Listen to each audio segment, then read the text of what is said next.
Hoy llegamos a la segunda sección del Evangelio de Juan. La primera sección fueron los capítulos 1 al 12, en los cuales Juan nos ha venido narrando cómo ha ido creciendo la popularidad de Jesús. El Evangelio de Juan inicia con una introducción muy impresionante, muy importante, en la cual nos muestra cómo Jesús no comienza su existencia en el momento que nace o en el momento que es concebido, sino que Él viene desde la eternidad y que Él es la palabra, esa misma palabra que es Dios y que está con Dios desde toda la eternidad. Hoy llegamos a la segunda sección. Es una sección muy importante, muy hermosa. Realmente es una sección que nos habla al corazón. ¿Por qué? Porque es una parte del Evangelio que es muy íntima. Nos va a narrar las últimas horas de Jesús con sus discípulos.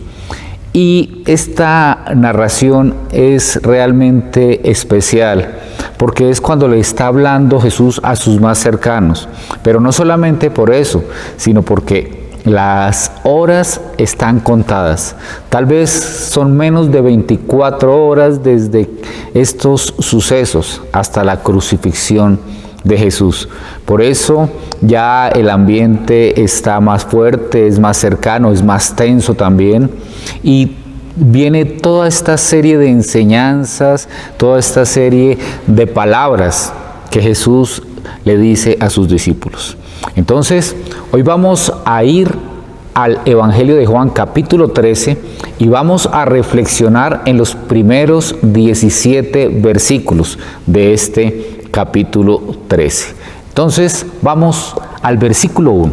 Dice así: Se acercaba la fiesta de la Pascua.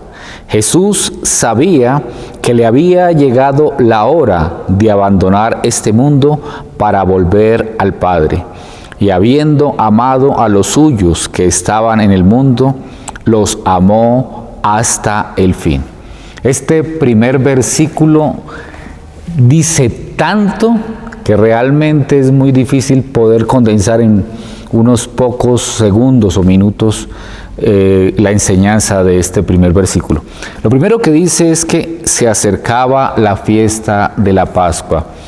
Y la narración a la cual vamos a entrar, vemos que Jesús ya está en un lugar que es conocido como el aposento alto, donde ya están dispuestos a la cena. Entonces, ¿por qué dice que se acercaba a la fiesta de la Pascua cuando ya lo vemos sentado en la mesa de la Pascua, donde se va a comer el Cordero Pascual? Los evangelios sinópticos dicen que ya está en la Pascua. Entonces, algunas personas se preguntan, ¿pero por qué los sinópticos nos dicen que ya está en la Pascua y Juan dice que apenas se va a acercar la Pascua? Hay otro versículo más adelante que tal vez también nos va a decir cómo así, si aún no están en la Pascua. Bueno, sencillamente es la manera de hablar. Resulta que la fiesta de la Pascua era una de las fiestas más importantes, si no la más importante, del pueblo judío. Y allí se recordaba cómo Dios había sacado al pueblo de Israel de 430 años de esclavitud bajo la nación egipcia. Y cómo Dios lo había hecho de una manera portentosa, hermosísima, que para ver toda esta historia tenemos que ir al libro del Éxodo. Pero Dios manda que en el día 14 del primer mes del año para ellos, que es el mes de Nisan, en el día 14, se comenzara una fiesta que duraba 7 días. Pero esa fiesta comenzaba con la cena del Cordero, en la cual se hacía el sacrificio del Cordero, se reunían por familias o por grupos y se consumía ese Cordero Pascual. Y al día siguiente iniciaban 7 días de la fiesta de los panes sin levadura, que era el complemento de toda esta fiesta de la Pascua. Es decir, el día de la cena del Cordero de la Pascua más 7 días de festividad de los panes sin levadura. Cuando los evangelistas sinópticos, Mateo, Marcos y Lucas, dicen que ya están en la Pascua, es porque para ellos esta cena pascual está siendo parte ya de la Pascua. Juan, el evangelista, por su parte, está diciendo que viene la Pascua porque él cuenta son los días totales, es decir, exactos de la fiesta de la Pascua, es decir, desde el día siguiente hasta el día séptimo. En nuestros días sucede algo similar. Por ejemplo, en Navidad. Para nosotros aquí en nuestro país, el momento cumbre de la Navidad es el 24 de diciembre en la noche. Y generalmente las familias más tradicionales a las 12 de la noche se dan el abrazo navideño, regalos, en fin, se hace esa cena especial el 24 a las 12 de la noche. Entonces ya en nuestra mente es el 24 en la noche. Entonces nosotros decimos Feliz Navidad el 24 en la noche. En muchos otros países la Navidad es el 25 y el 24 en la noche tienen tal vez en algunas partes una cena, sí, bonita, especial, pero la Nochebuena con una cena muy tranquila, pero el día fuerte es el 25 durante todo el día. Estamos hablando de lo mismo. Nosotros decimos la Navidad el 24 en la noche y todo el 25. Estas otras personas dicen la Navidad el 25, iniciando con una cena familiar el 24 en la noche. Pero estamos hablando exactamente de lo mismo. Es lo que sucede en este caso. Juan dice la Pascua se acerca porque para él comienza al día siguiente con la fiesta de los panes sin levadura. Los sinópticos dicen ya estamos en la Pascua porque ellos cuentan la cena pascual como parte de la Pascua. Esa es la diferencia que hay allí y sencillamente es para que haya claridad, porque puede ser que ustedes escuchen que Jesús no tuvo la última cena en el día de la Pascua, sino el día anterior o ese tipo de cosas, y sencillamente es la manera como lo veamos, pero eso no cambia realmente el significado de lo que está sucediendo en aquella noche. Continúa el versículo 1. Jesús sabía que le había llegado la hora de abandonar este mundo para volver al Padre. Y esto es impresionante porque ya en el capítulo 12 Jesús dijo, ha llegado la hora. Ya Jesús sabe que es el momento, que todo está dispuesto y que apenas quedan unos minutos para que llegue ese tiempo en el cual se va a cumplir el plan de Dios. Sigue el versículo 1. Y habiendo amado a los suyos que estaban en el mundo, los amó hasta el fin. Y aquí dice, habiendo amado ¿a quiénes? A los suyos.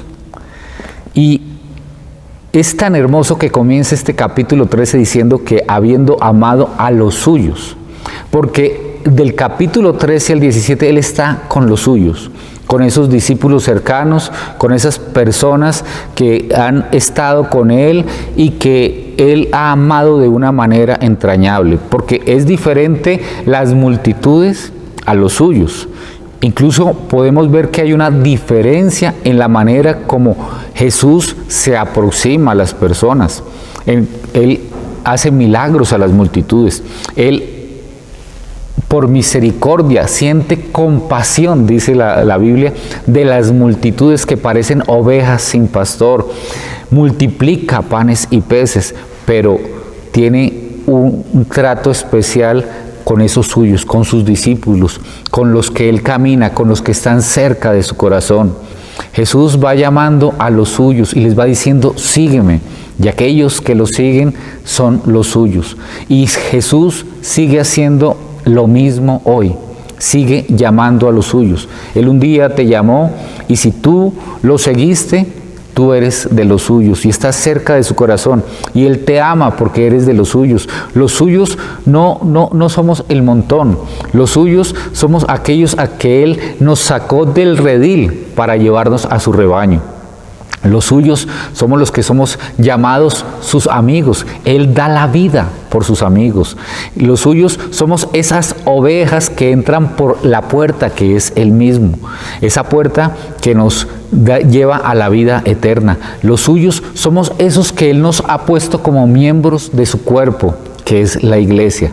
Esos somos los suyos. Y Él ama a los suyos de una manera entrañable.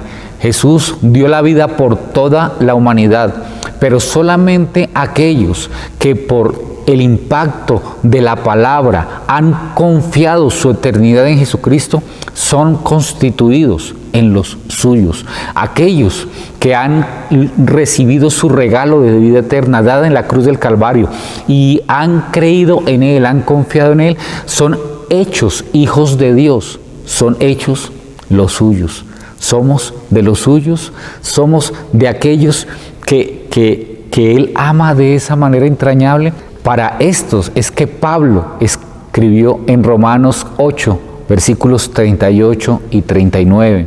Pues estoy convencido que ni la muerte, ni la vida, ni los ángeles, ni los demonios, ni lo presente, ni lo porvenir, ni los poderes, ni lo alto, ni lo profundo, ni cosa alguna en toda la creación podrá apartarnos del amor que Dios nos ha manifestado, ¿cómo? En Cristo Jesús, nuestro Señor. Ese amor del cual nada nos puede separar es el que se nos ha manifestado en Cristo Jesús. Por eso ese amor es para los suyos, los que somos de Jesús, los que caminamos tras las huellas de Jesús, los que cenamos con Él cada día, los que caminamos de su mano, los que nos podemos recostar en su regazo, como esa oveja perdida que ha sido encontrada por el buen pastor, que la ha buscado y ahora la tiene en sus brazos. Esos somos los suyos, y a nosotros nos ama. Pero Jesús está diciendo aquí algo más y dice: habiendo amado a los suyos que estaban en el mundo, los amó hasta el fin. Está allí, en este aposento alto, está dispuesto todo para la cena, y Él va a seguir amando a estos suyos, que son los primeros de muchos que vinimos después, y los siguió amando hasta el fin, hasta el último momento, hasta su último suspiro. Él nunca dejó de amarlos. No importaba que lo hubieran abandonado en los últimos momentos, no importaba que hubiera habido traición, no importaba que hubiera habido dudas. Él siguió amándolos a cada uno hasta el fin. Dice el versículo 2: llegó la hora de la cena. El diablo ya había incitado a Judas Iscariote, hijo de Simón, para que traicionara a Jesús. Llega la hora de la cena, todo está dispuesto. La cena no es como tal vez nosotros muchas veces nos la imaginamos, o cuando vemos los cuadros de la última cena, o como lo hacemos nosotros acá en Occidente. No, era diferente. Ellos se sentaban en una especie de U hecha por 3 mesas, digámoslo de esa manera, aunque era una sola mesa, pero era en forma de U, y eran unas mesas bajitas, con las patas muy cortas, porque ellos se recostaban en el piso. Y ellos se recostaban sobre el brazo izquierdo para dejar el brazo derecho para ir comiendo. Y se iban acomodando uno tras otro, es decir, una persona estaba delante de uno de los apóstoles, después venía el otro, después Jesús, y así sucesivamente, y estaban dispuestos de esta manera, y allí con el brazo derecho iban comiendo, y ya estaba todo dispuesto, ya estaban allí todos estos elementos para esa cena pascual. Había sal, había hierbas amargas, había cordero, había vino, estaba ya todo dispuesto. Y dice el versículo 2 que el diablo ya había incitado a Judas Iscariote. No es que en ese momento vino un rayo sobre Judas y lo tomó posesión de él un demonio o algo así, no. Ya sobre Judas venía trabajando Satanás, porque aunque Judas caminaba con Jesús día a día, por años caminó con Jesús, escuchó a Jesús, los intereses de Judas no eran el reino de los cielos. El interés primordial de Judas no era seguir a Jesús, el interés primordial de Judas era él mismo. Incluso ya desde antes vemos cómo en el momento que María, la hermana de Marta y de Lázaro, pone sobre los pies de Jesús este perfume tan costoso, dice la palabra que Judas se enoja, dando una excusa, que eso se había podido vender por un alto dinero y que eso se le había dado a los pobres. Pero el mismo Juan nos explica que no es para dárselo a los pobres, sino que a él le interesa tener mucho dinero allí en la bolsa, porque él sacaba de allí. A él le interesaba él mismo. El Dios de él nunca dejó de ser él mismo. Por eso hay que estar caminando no solo tras Jesús, sino impactados por la palabra de Jesús, impactados por su palabra, dejarnos moldear por su palabra. Todos, absolutamente todos somos pecadores, y todos los que están allí en el aposento alto con Jesús son pecadores. Pero solamente uno pudo ser seducido por el diablo, porque su corazón no estaba en medio de su debilidad con Jesús, sino siempre estuvo con él. Y esa área que tenía Judas, que era fácilmente manejable por el diablo la usó, y Judas fue incitado para hacer lo que él hizo. Versículo 3. Sabía Jesús que el Padre había puesto todas las cosas bajo su dominio, y que había salido de Dios y a él volvía. Y esto es tan, pero tan impresionante. Jesús sabía quién era él. Jesús sabía de dónde había venido. Jesús sabía cuál era su plan y a dónde iba a regresar. Jesús sabía el poder que él tenía. Recuerden que el mismo Juan, cuando comienza su evangelio, los primeros 3 versículos del evangelio dicen que en el principio ya existía el Verbo, y se está refiriendo a Jesús. Y el Verbo estaba con Dios, y el Verbo era Dios. Estaba con Dios y era Dios. Continúa el 2. Él estaba con Dios en el principio. Es decir, Jesús no es una persona que aparece en un momento dado. Dice el 3. Por medio de él, todas las cosas fueron creadas. Sin él, nada de lo creado llegó a existir. ¿Cuánto poder tenía Jesús? ¿Cuánto poder tiene Jesús, que es el responsable de absolutamente toda la creación? Y no solo eso, recordemos que cuando Jesús ya va a ascender en la gran comisión que conocemos todos en el Evangelio de Mateo, capítulo 28, en el versículo 18, Jesús dice: se me ha dado toda autoridad en el cielo y en la tierra.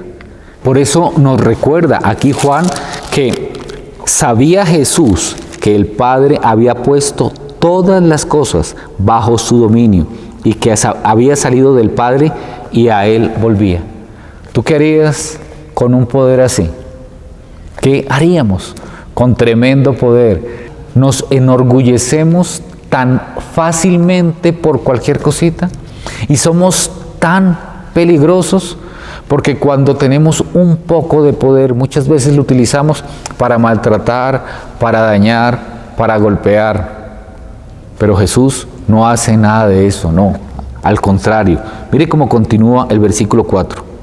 Así que se levantó de la mesa, se quitó el manto y se ató una toalla a la cintura. ¿Tú qué haces cuando tienes poder? ¿Qué hago yo cuando tengo poder? Tal vez no nos levantamos de la mesa, sino nos sentamos en un trono y esperamos que nos aplaudan y esperamos que nos exalten, y no nos quitamos la ropa, no, nos vestimos de algo que nos diferencie. Cuando tenemos algo de poder, muchas veces lo mostramos con la manera como vestimos. Un presidente, para recordarle a su nación que él es el presidente, utiliza la banda presidencial. Un rey utiliza la corona, utiliza el cetro para recordarle a los demás que él es el rey y que él se viste diferente. Algunas personas se ponen elementos adicionales sobre su ropa, vestiduras especiales, vestiduras ostentosas, para mostrarle a los demás: somos más que ustedes, somos más importantes, más poderosos, más santos, sabemos más. Es una manera de mostrar que tenemos diferencia, que hay una diferenciación entre nosotros y los demás. Pero Jesús, con todo este poder que nos acaba de describir Juan, hace exactamente lo contrario. Se despoja de lo que tiene puesto, se despoja de ese manto, se ata una toalla a la cintura, se viste de siervo, se viste de esclavo. ¿Por qué? Dice el versículo 5. Luego echó agua en un recipiente y comenzó a lavarles los pies a sus discípulos y a secárselos con la toalla que llevaba a la cintura. Y este acto es un acto que en la época de Jesús era común, pero como lo hizo Jesús, era nada común, era extraordinario. Era común que las personas que caminaban en sandalias, no en zapatos cerrados como lo hacemos nosotros, e iban por varios trechos, por calles que no eran pavimentadas como las nuestras, pues llegaran con los pies llenos de polvo o barro si estaba lloviendo a las diferentes casas, y allí se lavaban los pies. Pero ¿qué sucedía? Algo tan común era especial en esta ocasión, porque ¿quiénes lavaban los pies? Normalmente la misma persona encontraba a la entrada un sitio donde había agua dispuesta para lavarse los pies. Ya en los hogares que tenían ciertos recursos, tenían esclavos para lavarle los pies a las personas que llegaban, pero no era cualquier esclavo. Las leyes judías prohibían que un judío le lavara los pies a otro, porque era un acto muy degradante, muy bajo. Es decir, quienes lavaban los pies eran los esclavos gentiles, los esclavos no judíos, y generalmente lo hacía el esclavo de más bajo rango, el menos de los menos. Era el que hacía este acto porque era algo de muy baja categoría. Entre familiares sí se lavaban los pies, la mamá, los hijos, entre esposos, pero ya cuando era una persona externa tenía que ser un esclavo y de la más baja categoría, el menos de los menos. Y Jesús está haciendo esto, está lavándole los pies a sus discípulos y está secándolos con esa toalla que lleva a la cintura. Jesús, el Todopoderoso, el Creador del mundo, el que tiene el poder en sus manos, no se viste de manera ostentosa, ni especial, ni diferencial, sino al contrario, se hace un siervo de sus discípulos. Y esto es lo que es la gracia. Estos apóstoles no merecían nada de Jesús. ¿Qué podían merecer?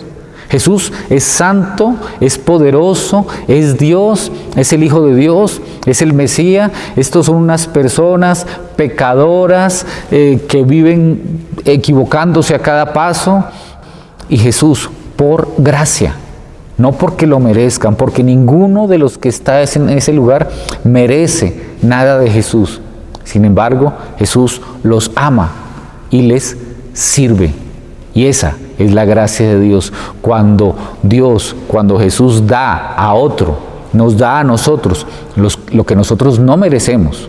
Porque si nos diera lo que merecemos, no recibiríamos, sino el infierno mismo. Pero Jesús, ¿qué les da? Les da servicio y amor. Versículo 6.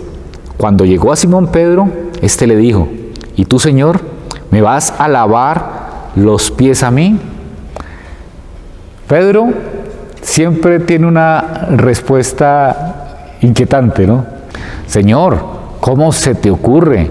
Ve, siéntate, que ya van a servir el cordero, que ya vamos a tener el tiempo de compartir la cena. Por favor, Señor, ¿cómo se te ocurre? Versículo 7. Ahora no entiendes lo que estoy haciendo, le respondió Jesús, pero lo entenderás más tarde. Más tarde, todos los discípulos, cuando ven en retrospectiva los hechos de esta noche, se van a dar cuenta cuál es la gracia de Dios, cuál es el amor de Dios y cuánto les estaba enseñando Jesús en aquella preciosa noche. Versículo 8. No, protestó Pedro, jamás me lavarás los pies. Si no te los lavo, no tendrás parte conmigo. Qué impresionante. Pedro protesta. No, qué pena, Señor, pero yo no me dejo lavar los pies. Y es que a veces nos cuesta dejarnos amar por el Señor. A veces quisiéramos que fuera algo merecido.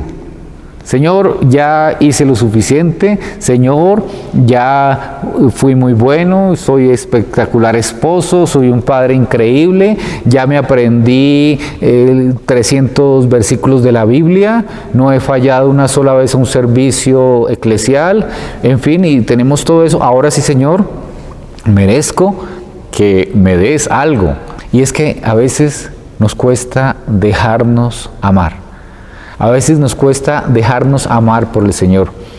Estamos tan acostumbrados a que todo tiene un precio, que incluso la gracia de Dios quisiéramos poder pagarla, pero no es posible. Por eso es gracia, porque es impagable. Por eso le dice Jesús: si no te lavo, no tendrás parte conmigo. Si no aceptas la gracia de Dios, si no aceptas que te sirva inmerecidamente, si no aceptas que yo te dé lo que he venido a darte, porque tú no lo mereces, sino porque me plació darte, y lo único que tú tienes es que aceptar ese amor. Si no lo aceptas, no puedes tener parte conmigo. Nosotros no merecíamos que Jesús fuera a la cruz del Calvario por nosotros. Nosotros no merecíamos que Él entregara su vida por nosotros, que derramara su sangre para pagar con esa sangre el precio más alto. Nuestro rescate de la condenación eterna ha sido pagado. ¿Lo merecíamos? No. Pero al igual que Pedro, en aquella noche, él lo único que tenía que hacer era dejar que Jesús le sirviera. Nosotros lo único que tenemos que permitir es que Jesús nos sirva. Él ya lo hizo en la cruz del Calvario. Ahora nosotros tenemos que aceptar ese servicio que Jesús ha hecho por nosotros gratuitamente, por gracia, inmerecidamente. Y podemos decir: no, Señor, no lo quiero recibir. O podemos decir: gracias, Señor. Gracias, Señor, ahora lo recibo y permito que tú obres en mi vida, permito que tú me laves, permito que tú me limpies. Y ahora sí puedo caminar tras las huellas tuyas, sabiendo que tú me has comprado por gracia, no porque lo mereciera. Versículo 9. Entonces, Señor, no solo los pies, sino también las manos y la cabeza.